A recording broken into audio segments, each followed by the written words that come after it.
The fugitive rode up the mountains, flying for the first time. She squeezed her legs against the side of her bike, fried nerve endings pushing the machine higher and higher.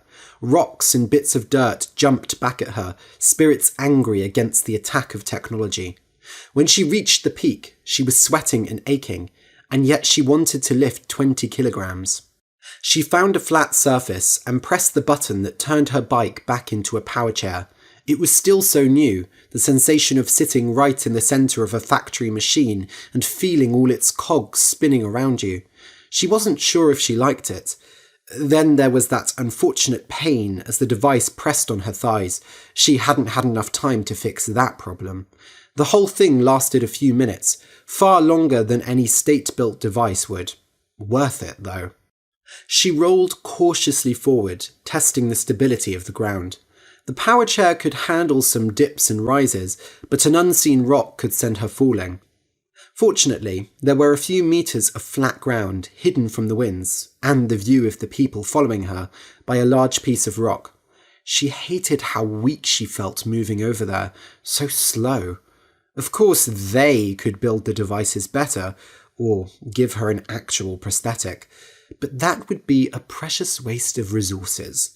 And how else could they keep their middle management underclass right where they wanted? The fugitive sighed, and for the first time ever, looked out from the top of a mountain, a place that she had reached herself. Of course, she'd seen similar views on YouTube videos, and even once or twice in virtual reality, although VR gave her an awful headache. She wasn't sure whether it was the beauty that made her cry, or the wind blowing into her eyes. Really, there was nothing that spectacular about the view. What had once been undisturbed fields had now been changed into vertical gardens and digital recycling facilities. The sight of the latter made her stomach hurt. Behind her, she thought she could just hear the sound of the police dogs running up the mountain. This had been her last desperate idea: lead them to a place they thought she couldn't go and hope that they'd give up on her. Helicopters used too much fuel, she thought, and it would take them too long to find another vehicle that could follow her. But she'd underestimated the power of regular humans. It was foolish of her. She herself had spent years collecting scrap metal, bribing underground parts dealers, doing everything to modify her power chair. They'd all thought she was mad, and she supposed she was. It was one thing to modify a regular motorbike, have it respond to microchips under your skin, but who ever heard of merging with one? That was before the war. Well, before the war started affecting people at home. An email had popped up on her phone one day, melting around the cracks in the screen. Subject: We need your personal electronic parts. She was tempted to throw her phone down, smash it more than it already was, but she couldn't afford a replacement, not with how high lithium prices were. So she read the email while her heart melted into her power chair. The power chair they wanted to take away from her. In order to collect electronic parts for the war effort, we are going to recycle components from your power chair X03. You will be provided with a manual wheelchair capable of fulfilling the same daily functions. Her throat went dry. They couldn't do this. The power chair was a part of her. They'd literally have to cut her out of it, break the links between her and the machine. And living without it would... No worries. She'd buy a junk power chair and repair it. She read on. According to the procedures for changing provision of accessibility devices for disabled persons, physiotherapy to aid in the operation of a new device may be offered following a discussion with a doctor. She scoffed. Her arms were plenty strong enough. When she wasn't modifying her chair, she was lifting weights. What came next did make her throw her phone down. It has come to our attention that you have modified your power chair X03, breaking conventions for the responsible ownership of state-provided accessibility devices. Therefore, after we have taken your device, a 10-year ban on electronic accessibility devices will be enforced upon you. If you are discovered to be ignoring this ban, you will be fined. Thankfully, her phone didn't break, but her heart did. 10 years without a power chair. She had never used a manual chair before, but she'd seen them occasionally, dragged by homeless people who couldn't afford anything better. They were bulky, unable to squeeze through narrow doorways. They were slow and couldn't even climb small steps. They got your hands dirty. And worst of all, they didn't connect to any microchips, meaning she'd have to take her painkillers manually. That was when she knew she had to finish her project and get out of there. She'd rather be Butch Cassidy than Stephen Hawking. Not that there was room for Stephen Hawking's anymore. All minds like that had been eaten up by GCHQ and MI5, granted digital prosthetics in return for lifelong loyalty. The fugitive sighed and pulled out a cigarette and a lighter. A strange last meal for a digital fugitive, but she needed something painful, something real, before they threw her back into a life of emptiness. She realised now that the motorbike was the only thing that kept her alive. This was something she could change. She was like one of those bodybuilders who pumped their bodies with steroids. She, too, used advances in technology to push herself beyond her natural capabilities. It had made her feel strong in a world that loved only war and state loyalty. She puffed twice, but ended up coughing. She gave up, throwing the cigarette in the direction of one of the recycling centres. Let them find some chemical or fibre in that. The sounds were coming nearer now, no longer on the border between imagination and reality. Hungry dogs and sweating policemen just desperate to pound someone's face in. Never mind that she was disabled. She'd broken the law, hadn't she? Justice fell on all with equal force. With a smile, she pressed the button again, changing her power chair back to a motorbike. Why go softly? She'd never given in to bullies on the playground. She'd knock them down and run them over. She turned around in her bike, in her body. This was her, a motorbike monster without a care in the world. The red faces of policemen reached the peak of the mountain, attack dogs jumping ahead of them. The fugitive turned on her engine. Let's give them a hell, Sundance Kid. Once upon a time, there was a dog and cat called Doggo and Kitty.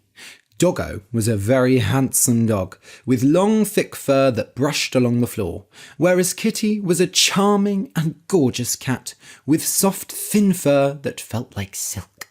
The pair of them lived together in a little cottage next to a forest, but unlike most dogs and cats, they got on very well. Although Doggo and Kitty were only small little creatures, they had big dreams. They wanted to be like the big people, the adults. Oh, how wonderful that would be! If only they could walk like adults, talk like adults, and live complicated, elegant lives like adults. But alas, it was not meant to be. Adults have hands, and Doggo and Kitty only had paws, which, while soft, were big and clumsy. Instead of fingers that bent and wriggled, they only had sharp claws, which made it very difficult to do things as the adults did. And yet, Doggo and Kitty worked their hardest to be like the big people, even if they failed. Perhaps you are wondering, if Doggo and Kitty weren't adults, did they go to school? The answer is no, of course. School is not for animals, but for children. Doggo and Kitty were neither adults nor children, but animals. Naturally, there was no way they could go to school, but they didn't mind this, because school seemed quite boring anyway. As previously mentioned, Doggo and Kitty lived in a little cottage which was made of smooth wood and had a pretty red roof. The inside, however, was not so tidy, as Doggo and Kitty had to rule the household with only their clumsy paws, meaning things got messy very quickly. This was not helped by the fact that they hated cleaning. One day, Doggo and Kitty were hunting for clothes to wear. They loved wearing shirts and trousers and hats, as it made them feel like adults. But alas, there was not a stitch of clothing to be found. They were not in the drawers, nor in the cupboards or on the hooks. "What is this nonsense, Kitty?" said Doggo. I think a clothes thief has come into our house in the night and stolen all our clothes." "Not a clothes thief," said Kitty, "but rather a clothes monster. Oh, and I am so afraid of monsters." "Not to worry, Kitty," said Doggo. "I've found them." Instead of in their proper home, their clothes were lying on the floor in a great, dirty, dusty pile. "Well, this simply won't do," said Doggo, scratching his head. "Our clothes are all dirty, and no decent adult wears dirty clothes." "You're absolutely right, Doggo," said Kitty. "So we will have to burn them and buy new ones," said Doggo. "No," said Kitty. "We should wash them." Doggo blinked. "Ah, yes. The adults have a word for that, don't they? They call it laundry." "Precisely," said Kitty, and then got very excited. "We are going to do our laundry just like the adults do." "Fantastic," said Doggo. "But, how exactly do adults do laundry?" "Oh, it's quite simple," said Kitty, acting like a professor. "You go and fetch some water, and I'll go get the soap and the washing board." "All right then," said Doggo. So Doggo carried a bucket outside to the river, straining under the weight, and then filled it with water. Meanwhile, Kitty searched through the kitchen cupboards. She found many odd things: toothpaste, lipstick, and even buttons. After all, the kitchen was the place for things that you put in or on your mouth, and Kitty did so like to chew on buttons. Finally, she found what she was looking for, a round red bar of soap that glittered in the light. She carefully placed it on the table and then went off to find the washing board. After all, how could you do your laundry without a washing board? When Doggo came back inside, sweating and struggling with the heavy bucket, his eye was immediately drawn to something he saw on the table. He dropped the bucket with a plop and went to look at the shiny object, which was round and red and glittered in the light. "Well," thought Doggo, "seeing as we are in the kitchen, this must be something to put in or on my mouth, and it looks very tasty indeed." "And what do you do with tasty things?" "Why, you eat them, of course." So Doggo put the red thing in his mouth and bit down on it. But it was not tasty at all. In fact, it was disgusting. "Ugh!" cried Doggo, spitting out the soap. "This is horrible." As he coughed and spat, his mouth filled up with foam.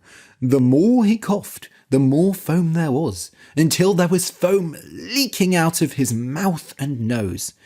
Just at that moment, Kitty came back into the kitchen. "Doggo, dear Doggo," she said, "what on earth is the matter? You're spraying foam like a fountain. Are you sick?" "No," coughed Doggo. "I'm not sick. I found this red thingy here, and I thought it looked tasty, like a piece of cheese, or maybe some sweets. So I ate it, but it was a nasty, horrible thing, something that does not belong in a kitchen, and now my mouth is full of foam." "Doggo," said Kitty, "that wasn't food at all. It was soap, the very soap we were going to use to do our laundry." "Well, no wonder it tasted so bad," said Doggo. "Why was it in the kitchen?" "Well, one time one of the children told me that he'd been very naughty, and his mother threatened to wash his mouth out with soap. I'd never thought it was something to put in your mouth, and I certainly don't think so now. But hearing that, I put it in here, just to be safe." "Oh!" said Doggo, jumping up and down. You mean the adults put soap in their mouths too? Well then, I was simply being mature, Kitty. Whatever the case, said Kitty, I shall have to go and fetch another bar of soap, and you are not to eat this one under any circumstances. Understand? Now go and get some water and wash out your mouth. Yes, Kitty, said Doggo. So Doggo went and washed out his mouth with water from the bucket, after which he went and fetched more. By the time he had returned, Kitty was standing with the washing board and a fresh bar of soap. They were all ready to do their laundry, except one thing was still missing. Wait, Kitty, said Doggo. We don't have a brush. How are we supposed to do our laundry without a brush? That's a good question, said Kitty. Without a brush, we won't be able to rub and scrub our clothes like the adults do. Said Doggo. They sat down for a while and pondered the problem. Then Kitty leapt in the air. Doggo, I have the perfect solution.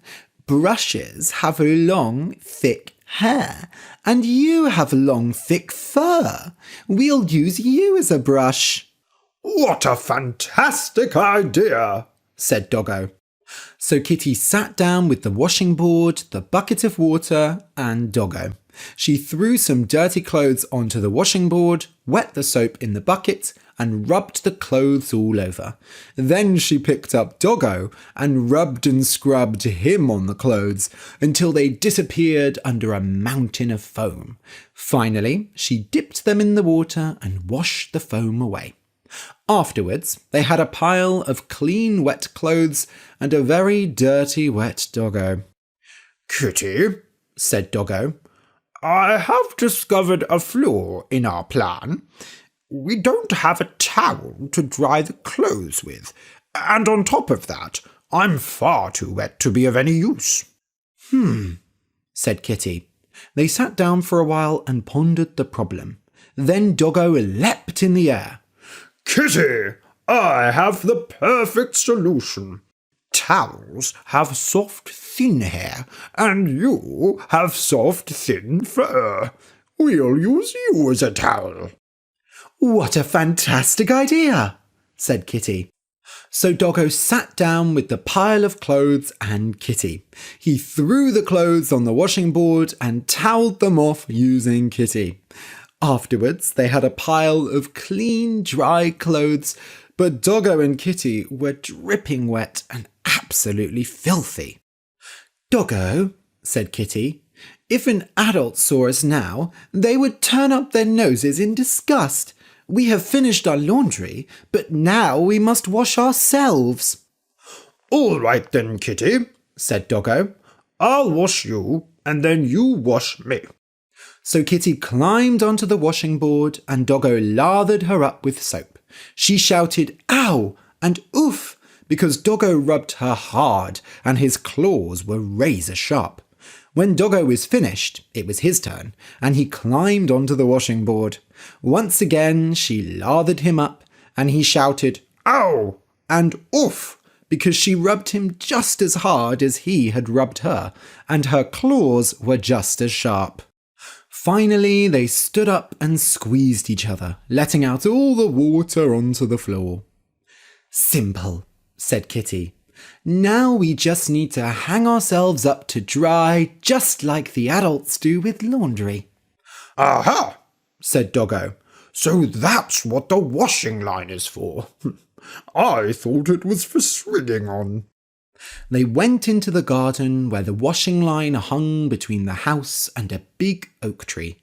They clambered up the tree and onto the line, which they hung off by their claws. The sun shone bright and warm.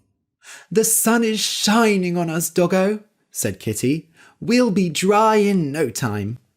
But as soon as she said the words, a huge rain cloud came, and it started pouring down. It's raining, shouted Doggo. Our laundry is getting wet. We must take it down. Quickly, they leapt off the washing line and dashed inside the house. "Is it still raining?" asked Kitty, looking out the door. "It stopped," said Doggo, "so let's hang up our laundry again." Once more they clambered up the oak tree and onto the washing line. The sun shone on them, and they would be dry in no time flat. But then the rain cloud returned. "It's raining!" shouted Kitty. "Our laundry is getting wet! We must take it down!" Quickly they leapt off the washing line and dashed inside the house. Then the sun came back out, so they ran outside. But then it started raining again, so they ran back inside. They hung from the washing line, ran inside, and returned to the washing line until it was evening and the sun had stopped shining. By this point, they were both clean and dry, but exhausted. "Our laundry is done," said Doggo. They had conveniently forgotten about the actual laundry, which lay in a wet pile on the floor. "What a day!" said Kitty. "But Doggo, we did our laundry. We're one step closer to being adults." "There's nothing more to do than go to bed," said Doggo. And with the satisfaction of a hard day's work, they climbed upstairs and into their beds and quickly fell asleep. The waves jumped and crashed, cymbals without drums. She stared out to the horizon, wishing that an answer would rise over it, but nothing broke the thin blue line which melted into the muddy white clouds like sugar. Every day had been like this. At first, she had searched desperately for life, climbing through former fields and forests. The trees were still there, but their souls had departed. The leaves were beginning to die, but in a way like no autumn had ever passed in the planet's many millennia. They did not redden and fall, but went stiff and broke off at the slightest touch. The roots curled up, hiding in the sharp shells of their former trunks. Now she sought the sea, the one solace remaining. But though it crashed and boiled, it was no more than a dirty glass of water. Simply knowing that no mysteries lay beneath its surface, that no ancient masters swam its depths, was enough to turn its beautiful roar into a harsh tinnitus. It had come so suddenly, like a stone to the chest. Those who had dedicated years of their life to mourning the natural world continued to cry the loudest. There were a stubborn few, naive children of the universe, who did not care about the loss. They forgot that plastic was squashed up dinosaur bones, a transformed postcard from ages past, that electricity was lightning, that societies more diverse than any human moved and thrived behind tree cover. They didn't know that every living thing, from oak to robin to humpback whale, had a soul and a meaning, that humanity, for all its clever inventions, had never cut the first umbilical cord. Most mourned quietly. This was the end of history. It did not come with a slow, agonizing hellfire. It did not end with a nuclear storm, nor failed fleeing to Mars. It ended with the hand of God, descending like a child into a dollhouse, sweeping away everything that had given existence meaning. All other life on Earth was gone, which meant humans were no longer alive. She came to the sea, day after day. The waves boiled and crashed like dancing flames. Had Leviathan risen from the depths to swallow the earth? Was another cycle of existence about to begin? At first, the hunger had been unbearable. Men, women, and children who had never known more than temporary pain were dipped into agony, smashed into suffering like the plants and animals whose habitats they had destroyed. Weeks of fighting, chase, and cannibalism broke out. Base instincts conquered society. But the energy gradually ran out, and they collapsed, either lying down to wait for the end, or desperately seeking the remains of life. She was not the only one on the beach. She stood right at the water's edge, but far enough away to avoid the lick of the waves. Another stood 100 metres to her right, and a few others gathered on a cliff nearby. They did not speak to each other. Words had become as precious as rare blooming flowers, and companionship had lost its warmth. Aside from those murdered, nobody died. The hunger grew until one day you woke up different. You felt not hungry, not tired, and pains melted from your body. Yet there was no joy in life, no way of understanding the death around you when you would live forever. Nobody knew what was happening, and nobody wanted to find out. Explanation would make it real. She came to the sea day after day. Most didn't bother. They lay on the ground, piling up by roadsides, in the broken glass tapestries of former forests, or curled up in beds. Human walls and furniture, despite their natural origin, stayed as they were. You could wrap yourself up in a reproduction of life, with palm tree bedsheets and teddy bear bestiaries. There was no solace in this. The fabrics formed a thick layer, like dirt thrown on a grave.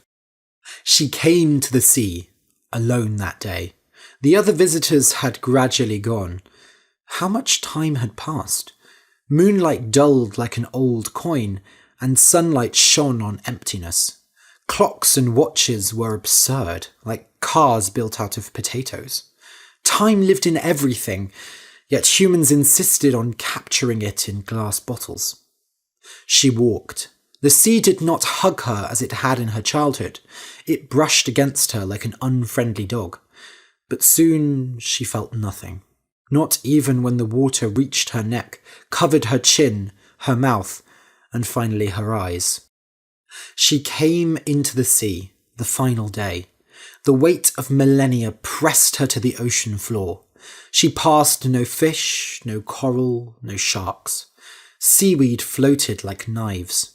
A few pieces brushed her cheeks, slicing them open.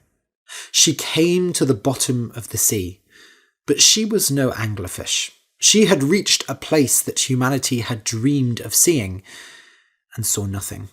Pressure roared in her ears, and she almost felt it. The idea was too much, and she shut her eyes.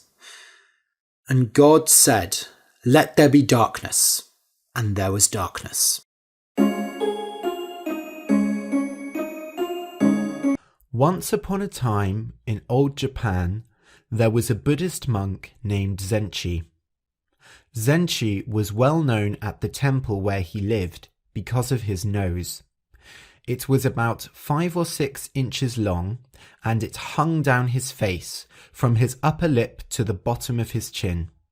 It was fat at the top and fat at the bottom, and looked like a long sausage, which hung off his face and swung from side to side.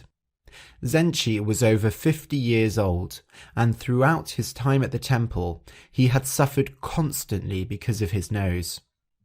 This made it very difficult to focus on meditation and chanting sutras, which were the roles of a Buddhist monk like him. There were 2 reasons Zenchi found his nose so hard to bear. Firstly, its length bothered him in everyday life. For example, he could never eat dinner alone. If he ate alone, his nose would fall into his bowl of porridge. So he had to have an apprentice sit across from him, and as he ate, hold up his nose with a small piece of wood. Naturally, this was very bothersome for both Zenchi and the apprentice who held his nose. One time, one of the younger boys was holding his nose and sneezed. Achoo! This caused him to drop Zenchi's nose into the bowl, sending porridge all over his face and the floor. This incident was so funny to all the monks that it spread far and wide, and people even talked about it in the capital. However, this was not the main reason why Zenchi hated his nose. The main reason was that he was vain, and his nose was terribly ugly.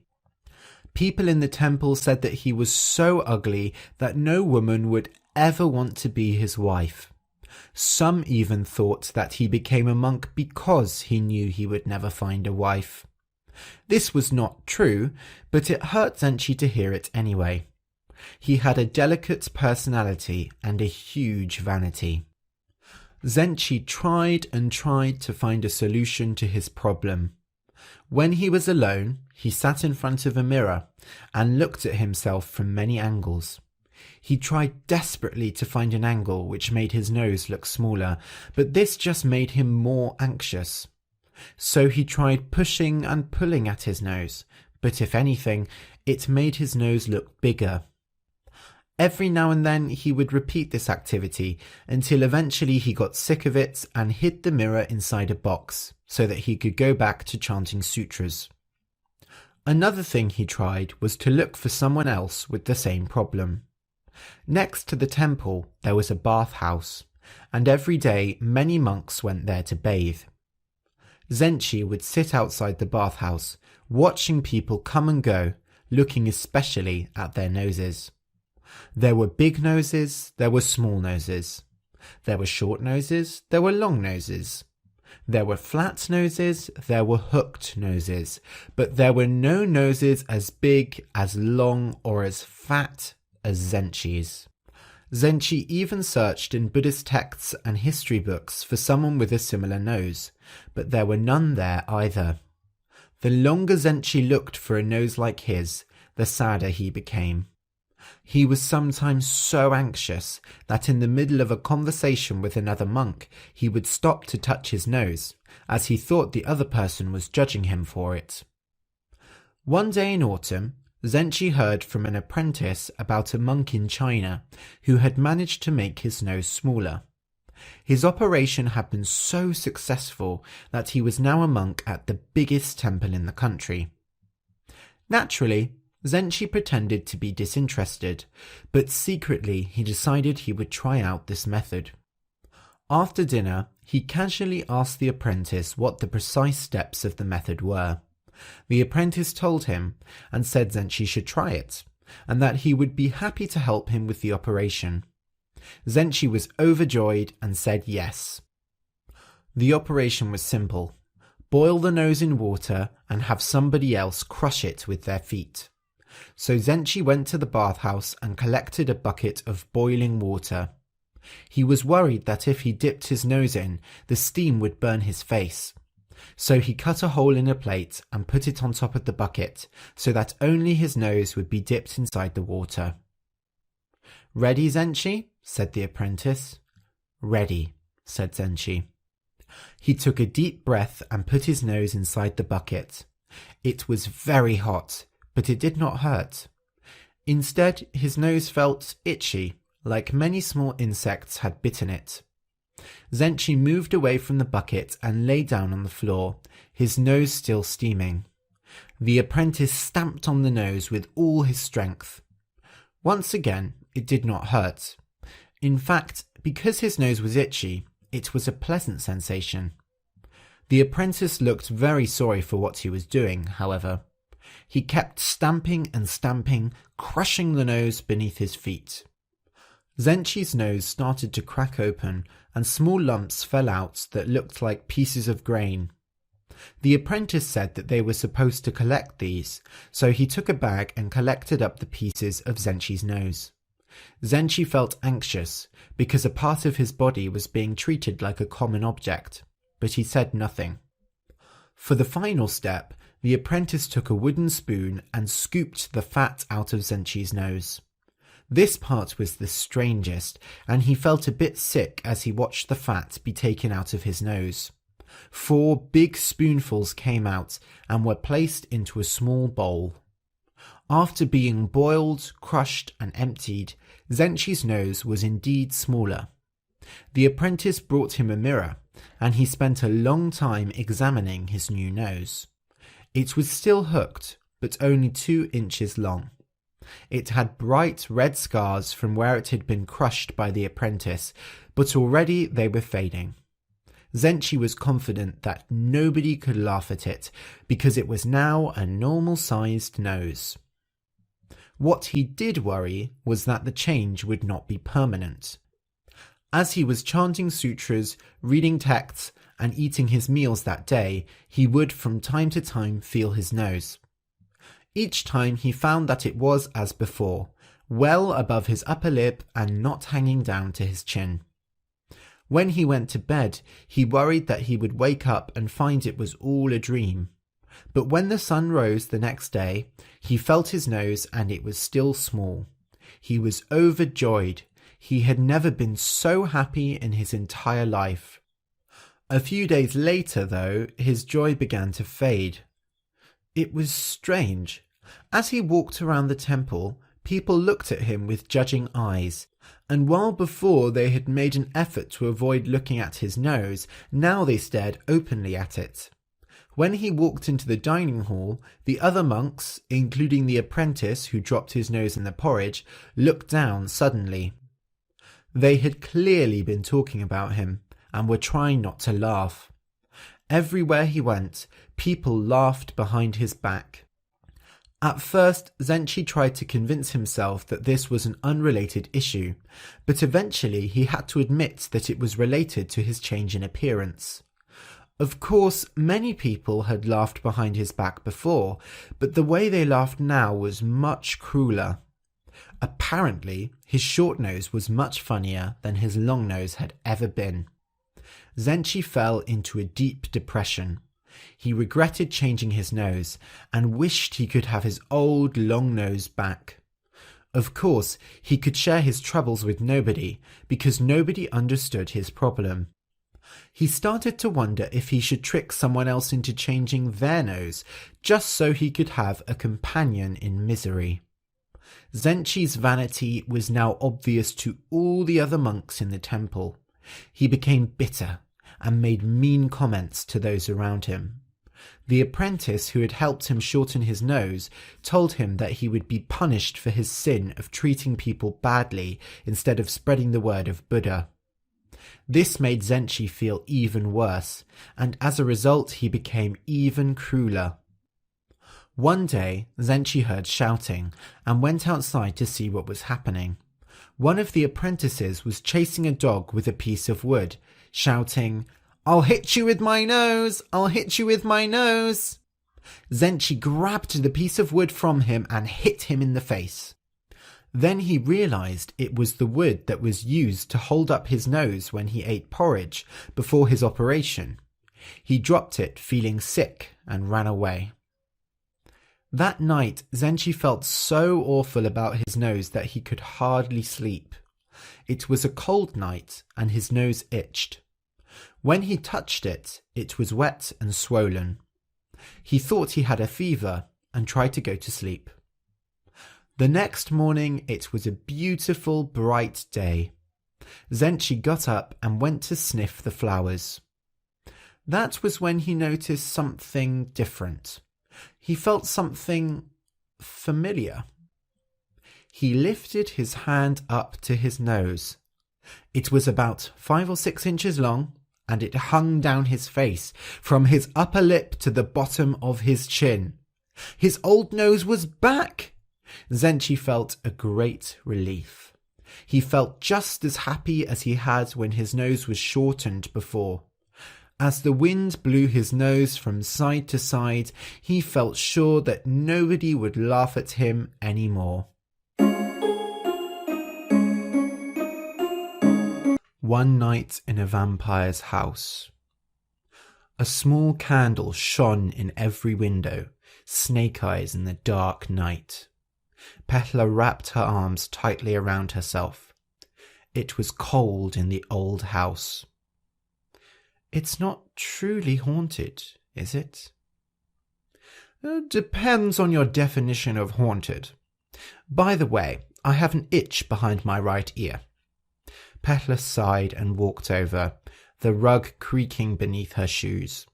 She grabbed the rabbit's ear and began to scratch around. Yes, good, he said.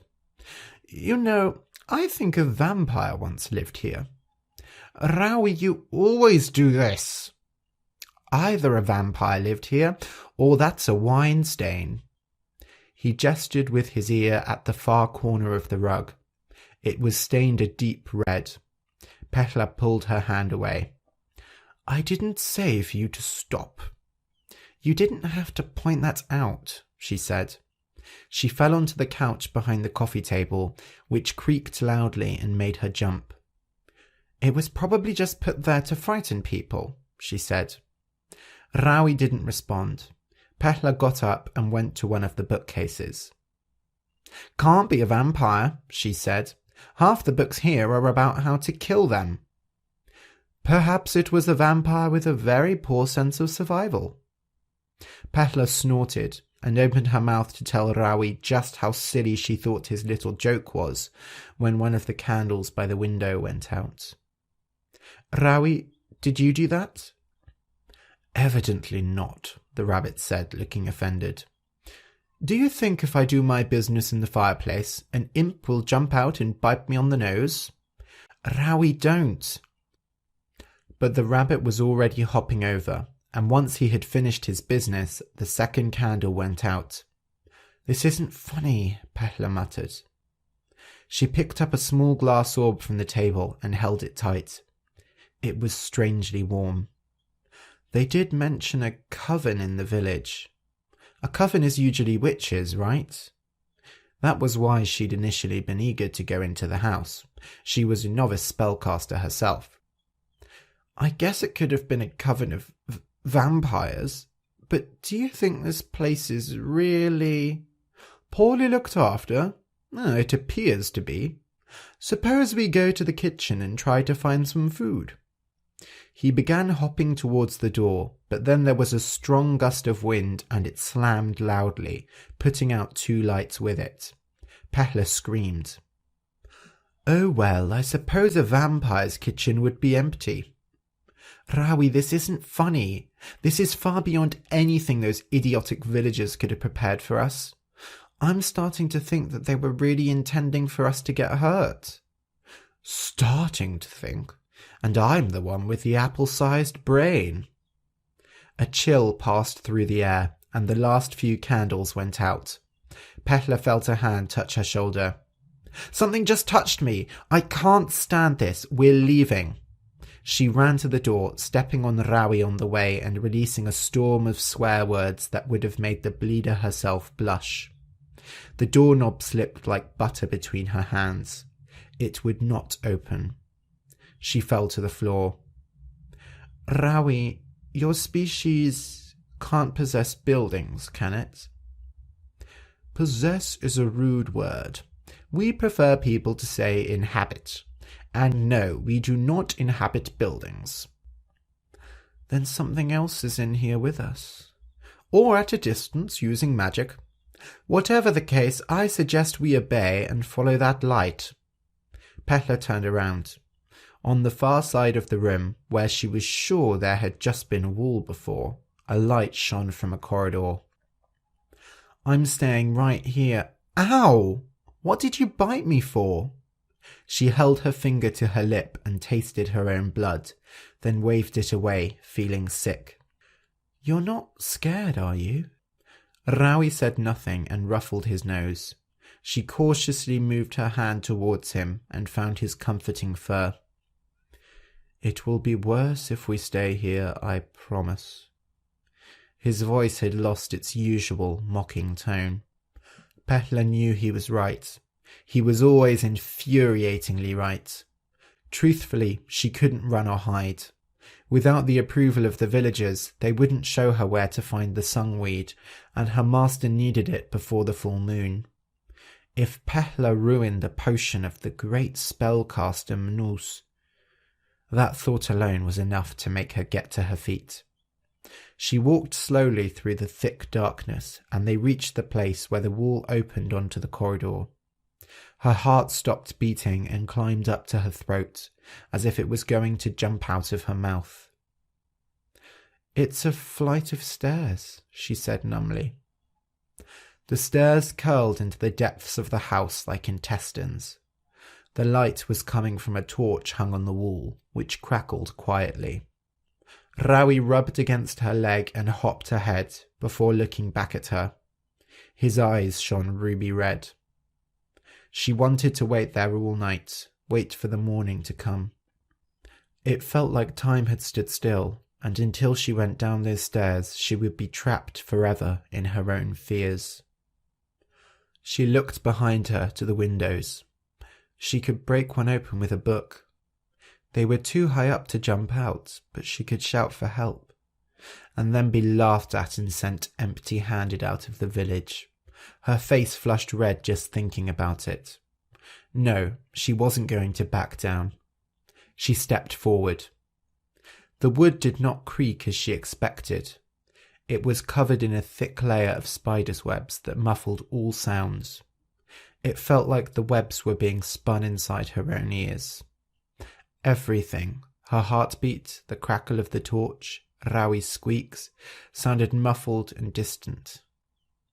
Rawi jumped a few steps ahead of her and disappeared into the blanket of webs.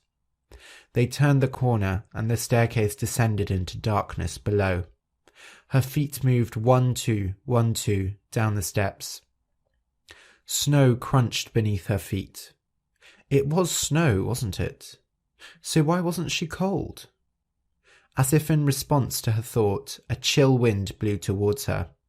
She wrapped her cloak tighter around herself. The hunchbacked man limped ahead of her. His cloak brushed the powdery snow. How she hated him. His neck wasn't even worthy of being strangled, though she longed to. Almost there. Her companion turned briefly to face her, revealing that walnut of a face. It stood naked before her, disgusting and shameless. Why had she agreed to come here with this dirty kivil who was so worryingly capable of speech? And it was so hot in this place. She longed to take off her clothes like the creature, but she had far too much dignity for that. One more step and her feet met sand. She fell forward and slammed into a thick oak door. Around her was near complete darkness, though there was a suggestion of light behind her, high in the air like a dying moon. It was neither hot nor cold. Rawi?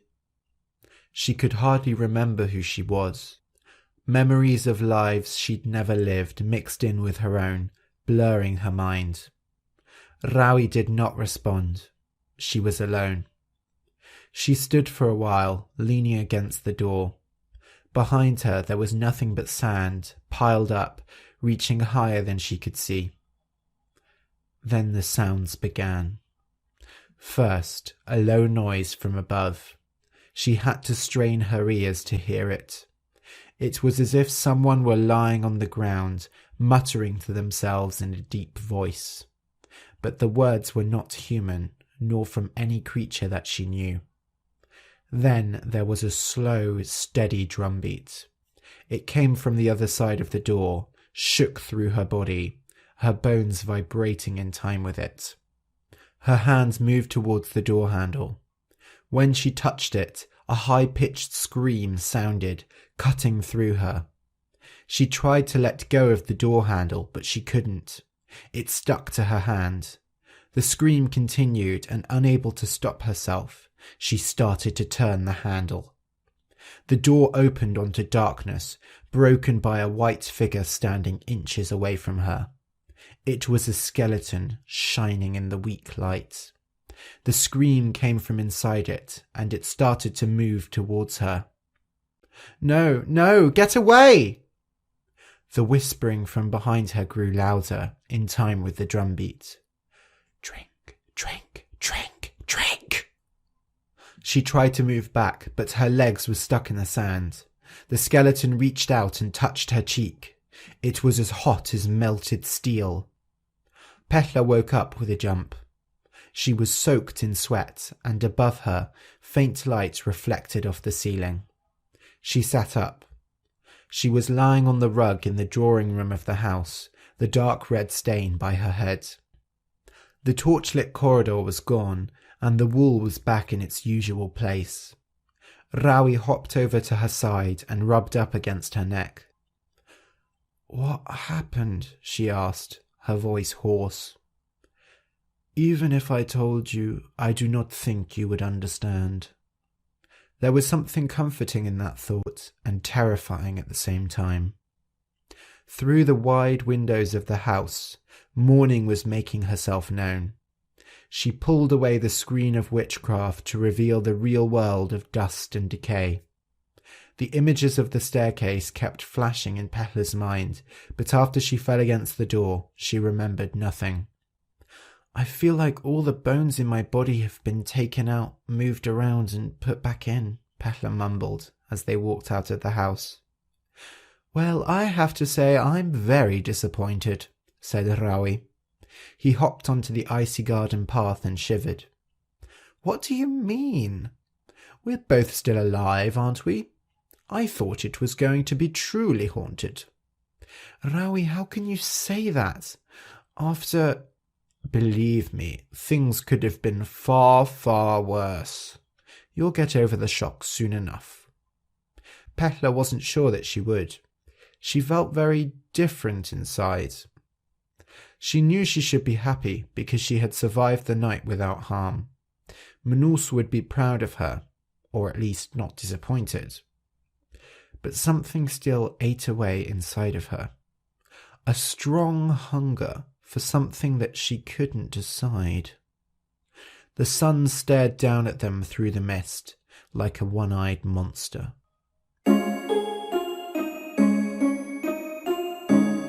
I don't expect you to believe what I am going to tell you, but hopefully you will understand. I'm not sure I believe or understand it myself. I'm not mad, and this is not a dream. It is stranger and more horrible than any dream I have ever had. But maybe a clever reader will see my story and find an answer to the madness. That is all I can hope for. I've always been soft at heart. People made fun of me at school for it. I was especially soft for animals, and my parents got me many pets. I spent all my time with animals, and I was happiest when I was feeding and playing with them. This didn't change as I grew older. In fact, my love became stronger. If you've ever had a faithful dog, you'll understand what I'm talking about. No matter how big or rough a dog looks, there is always a soft, loving heart underneath. Much more loving than any human heart. I married early, and I loved my wife. Not as much as my pets, but that was true of everyone. She saw that I loved animals and allowed me to keep many. We had birds, goldfish, a fine dog, rabbits, a small monkey, and a cat. The cat was a very big and beautiful animal, and it was very clever. So clever, you might think it was human. My wife was a superstitious woman, and she always spoke of the old superstition that black cats are witches in disguise. She wasn't serious, of course, but the idea always made me nervous. Pluto was the cat's name. He was my favourite pet. I was the only one who fed him, and he followed me everywhere around the house. He even tried to follow me outside, and it was hard to say no to him. Life could not remain this perfect, though. Over the next few years, I began to change. My problem was making me into a terrible person. Every day I grew more angry, more bitter, more cold towards others. I said bad words to my wife, and sometimes even hit her. You can probably guess what I'm speaking of. It was the worst of all bad things. Alcohol. My pets felt my change as well, of course. I was cruel to them. But Pluto was different. I could not hurt him. Instead, I spent my anger on the rabbits, the monkey, and even the dog. But as my problem grew, so did my anger, and I started hitting Pluto as well. One night I was coming home from a bar. The cat seemed to be avoiding me. For some reason, this made me furious. I grabbed him and he bit me, and I shouted and swore. I pulled a penknife out of my pocket and slashed one of the beast's eyes, cut it right out. I go red writing this now, but I could not stop myself back then. The next day I felt terrible from the alcohol and my crime. I saw the cat without his eye and a smear of red blood where it had been, and I turned to the red drink, wine, to forget what I had done. The cat recovered quickly, and whenever he saw me, he ran away. I had loved him so much, and my heart ached at this treatment. But as it continued, it began to annoy me. And finally, I felt a sick desire to hurt him again. You know what I'm talking about. Humans are stupid creatures. We do things we know are stupid, are wrong, because we know they are these things. It was this feeling, this sick desire, that filled me whenever I saw the cat. I had hurt it, but I needed to kill it to complete the task. So one day, I pulled a rope around its neck and hung it from the tree in our garden. I cried as I did it because I knew what I was doing was wrong, but it was too late. I know God said that animals do not have souls, but I think even He would reject me after what I did. That night, I was woken by fire. The whole house was in flames, and my wife and I barely escaped alive. The task was complete. Everything was destroyed. I had nothing left. Now, you may think I am cruel, and you would be right. But so far, there is nothing to suggest that I am truly mad. However, what came afterwards is so hard to believe that you may think just that. I will try my best only to present the facts, and it is up to you to decide whether you believe there was a cause and effect. The day after the fire, I visited the ruins of the house. All the walls had fallen in, except for one. It was an ordinary wall, and not a particularly thick one, in the middle of the house, just where my bed had been. A crowd of people were stood around it, pointing and whispering, "How strange!" and "I can't believe it." So I came near and saw, in shock, the shape of a gigantic cat burnt onto the wall.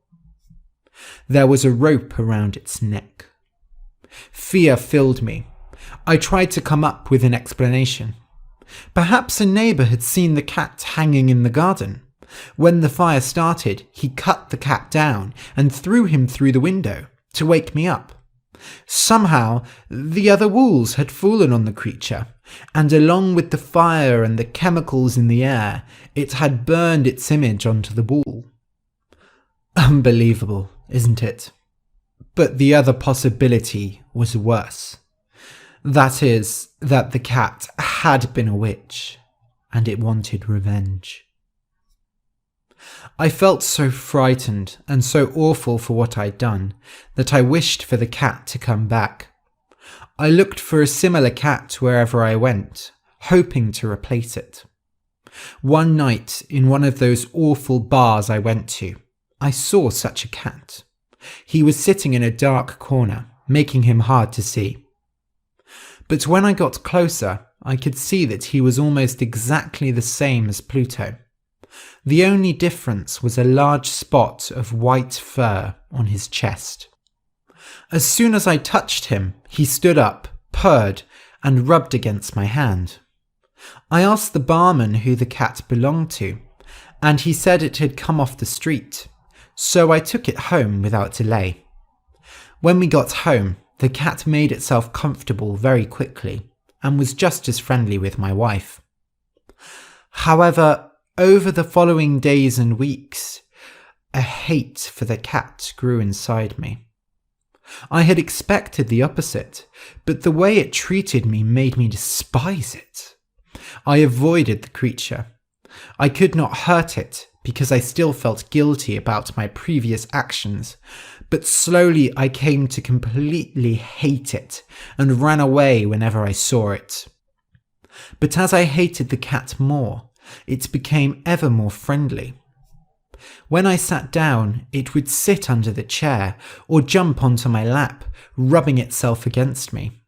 When I walked, it ran between my legs, almost making me fall, or it would use its claws to climb up my clothes and onto my chest. I wanted badly to hit it, to kill it, but I feared it at the same time. My fear grew from one thing mainly: the white patch of fur on the animal's chest, which had been small at first, grown slowly, and taken shape. It was shaped like a rope, the rope that I had hung the cat with. Every time I saw that rope, it was as if the cat itself was calling me a murderer.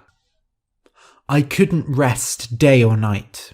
During the day, the creature would not leave me alone, and at night I had horrible dreams, and would then wake up to find the thing sitting on my chest, breathing in my face like a nightmare monster. I began to think evil thoughts. I was hateful and violent towards everything and everyone, and my wife was the most common victim. I shouted at her, hit her, threw at her all the awful feelings that burned inside of me. One day, she told me to cut firewood in the cellar, and when she saw my face of anger, she said that she would help me do it. We lived in a poor house now, and I hated the dark cellar almost as much as the cat. We climbed down the stairs together, and the cat ran between my legs, making me trip. Luckily, I grabbed the banister in time, but I felt such a rage that I could not control myself. I picked up the axe, aimed it at the animal, and threw it down. But my wife's hand caught the handle. Full of demonic rage, I pulled away from her and raised the axe again, burying it in her brain. She fell dead without a sound. You must think that I was sad, because although I showed my rage to my wife, I did still love her. But at that time, all that I felt was a determination. I had to hide the body. I couldn't remove it from the house without the neighbours seeing. I considered cutting it up into small pieces and burning them, or digging a grave in the floor of the cellar. I even considered packing it into a box and having it delivered somewhere. Finally, I thought of the right idea. I would hide it within the walls of the cellar. It was the perfect place. The walls were loosely built and soft. One of the walls had an empty space where a fireplace had been, and the walls were particularly weak here. I pulled apart the wall and placed the body inside, and then replaced the bricks one by one.